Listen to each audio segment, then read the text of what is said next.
Pink was never meant to be easy to define, and that is exactly why her story matters. Because from the very beginning she did not fit the image the world was comfortable with, and instead of shrinking herself to fit expectations, she chose to expand until expectations had no choice but to move, and long before stadiums, awards, and global recognition.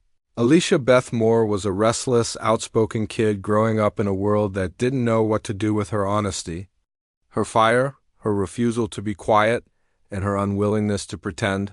And that resistance started early, shaped by a childhood that taught her two powerful lessons at the same time: that love can be complicated and that survival often requires self-expression, because while many artists discover their voice later in life, Pink found hers early, not because life was easy, but because it demanded that she speak up to breathe, and music became less of a dream and more of a lifeline, a way to release emotion when words alone weren't enough, a way to turn pain into power without softening the truth.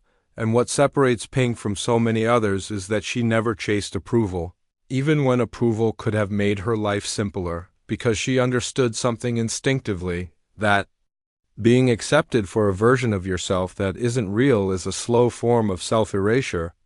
And she refused to disappear to make others comfortable, and this decision cost her. It isolated her, challenged her, forced her to grow thicker skin earlier than most. But it also gave her something unshakable: identity, and identity is the most dangerous thing an artist can have in an industry built on control, because identity cannot be molded easily. It resists packaging, it fights back when confined.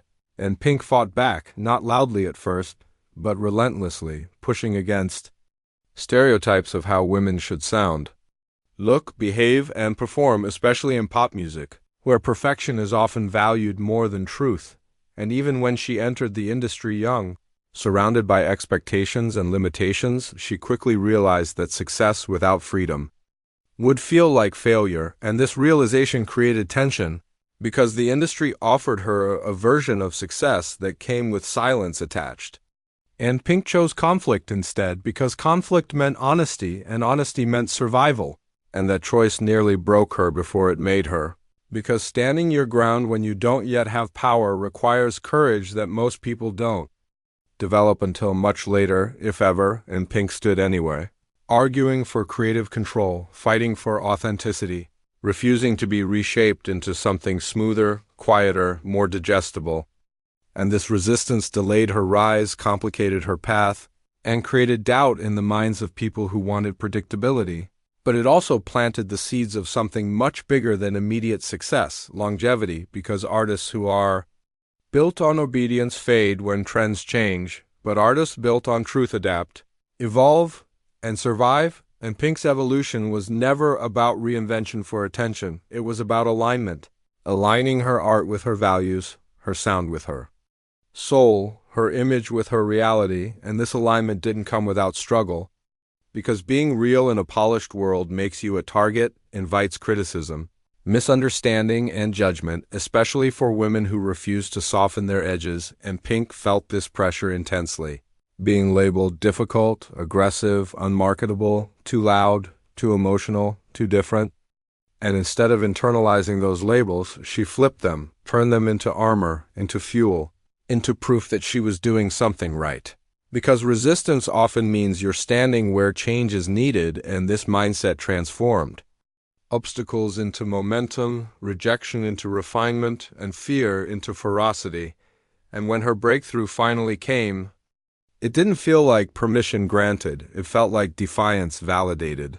Because the world didn't change her, it adjusted to her, and audiences responded not just to her voice, but to her courage, her vulnerability, her refusal to pretend life was neat or painless, and this honesty resonated deeply, especially with people who had never seen themselves reflected in glossy perfection.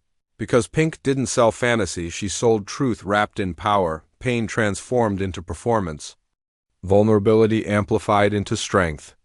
And this connection with her audience became unbreakable, because it was built on shared emotion rather than illusion. And even as her fame grew, even as the stages got bigger and the stakes higher, she never abandoned the core of who she was. She expanded it, using her platform to speak openly about struggle, self-worth, identity, and resilience. reminding the world that strength doesn't come from being unbreakable. It comes from breaking and refusing to stay broken, and this philosophy shaped not only her music but her presence, her performances, her public image. Because Pink never performed safety, she performed truth, even when it was uncomfortable, even when it challenged norms, even when it exposed her flaws, and that exposure became her power. Because authenticity disarms criticism, honesty diffuses judgment, and self-awareness protects you from being defined by others. And as her journey continued, Pink proved that you don't have to be perfect to be powerful, you don't have to be quiet to be respected, and you don't have to conform to be celebrated. Because real strength is not about fitting in, it's about standing firm when the world tries to reshape you.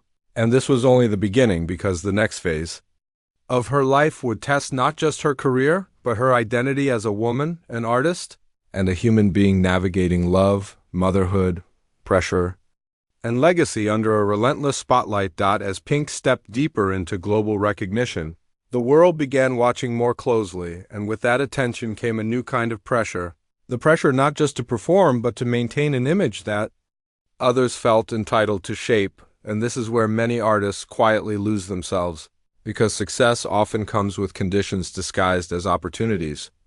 And Pink was offered many doors that required her to walk through as a version of herself she did not recognize, softer, more agreeable, more predictable. And while accepting those terms could have made her rise smoother, it would have cost her the one thing she refused to trade, her voice, and so she pushed back again, even when pushing back risked being misunderstood, mislabeled, or sidelined, because by now she understood that temporary comfort was never worth permanent compromise. And this understanding grew stronger as her career expanded, because the higher she climbed, the more clearly she saw how fragile fame could be when it was built on compliance rather than conviction.